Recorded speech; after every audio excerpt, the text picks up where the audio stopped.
Well, hello and welcome to Sports Today's Morning News Wrap. I'm Siddharth Gulati and I'm going to bring you all the latest updates that made the headlines on different newspapers and on various digital platforms. So as always, let's just begin with some cricket news. Well, Dhruv Jurel and Yash Dayal have been named in the rest of India squad for their Irani Trophy tie against the defending Ranji champions Mumbai.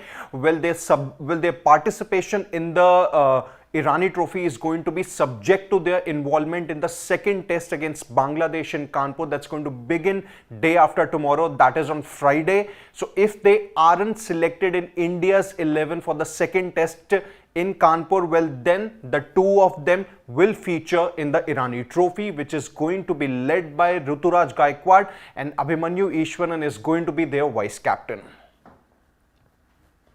Well, sticking with more Irani Trophy news here, well, Sarfaraz Khan is also a part of Mumbai squad for their Irani Trophy tie against the rest of the India squad. But then, in case of Sarfaraz also, his participation is also subject to his involvement in the second test in Kanpur. And as is the case of Dhruv Jurel and Yash Dayal, if Sarfaraz Khan is not selected for the Kanpur test, he is going to feature for Mumbai in the Irani Trophy tie. But Surya Kumar Yadav, surprisingly, is not a part of Mumbai squad. Well, it's not really the case of him being dropped, but perhaps, it's basically the case of him being ready for India's T20 series against Bangladesh that's going to begin on October 6th. It's going to be a 3-match T20I series, and as we remember that Surya Kumar Yadav is now India's designated T20I captain. Well, moving to more, India's domestic news here. Well, Virat Kohli and Rishabh Pant have been named in Delhi cricket team's probables for the upcoming season of the Ranji Trophy that is going to begin next month.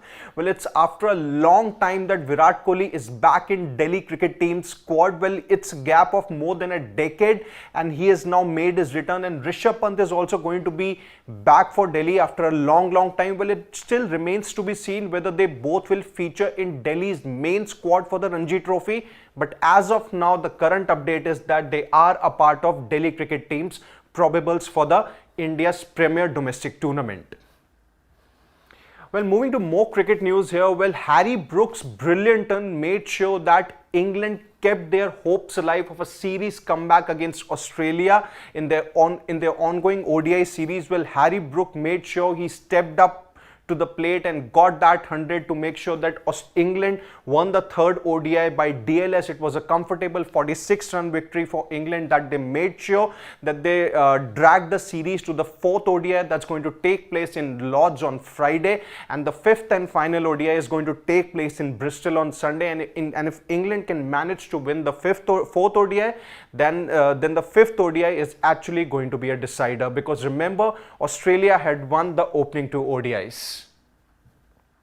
Now, moving to more cricket news here, where Ben Stokes has said that he's going to be open to an ODI comeback under the leadership of Brendan McCullum, who is going to be England's white ball coach starting January 2025. Well, Ben Stokes, who actually retired from ODI cricket way back in 2022, made his ODI comeback ahead of the ODI World Cup 2023, but then since then he hasn't really featured for England in ODI format. But now that Brendan McCullum is going to take charge of England's white ball teams, Stokes has said that he's going to be open to an ODI comeback if he is recalled, but if that's not really the case, he has no regrets. Well, moving to some badminton news here. Well, PV Sindhu has a new coach in Anup Sridhar, who is actually working hard with the two-time Olympian, and he has said that PV Sindhu is hungry for a comeback and she wants to make sure that she returns to the badminton court more fitter and stronger. Sindhu hasn't had a good time in the last 2 years or so. She has failed to win a good tournament, and at the very same time her performance at the Paris Olympics was very underwhelming. But now with Sridhar joining Sindhu, the Indian coach is confident that PV Sindhu will be able to pull off a magnificent comeback. And moving to some tennis news here. Well, Sumit Nagal has lost to the 6-seeded Pavel Kotov of Russia in the opening match of the Beijing Open qualifying round. Well, Nagal lost 2-6 and 6-7 to the world number 63 Russian. So that's about it as far as the morning wrap is concerned. Stay tuned to Sports Today for all the exciting updates and analysis from the sporting world. Until then, on behalf of my producer Pawan, it's Siddharth Gulati saying goodbye.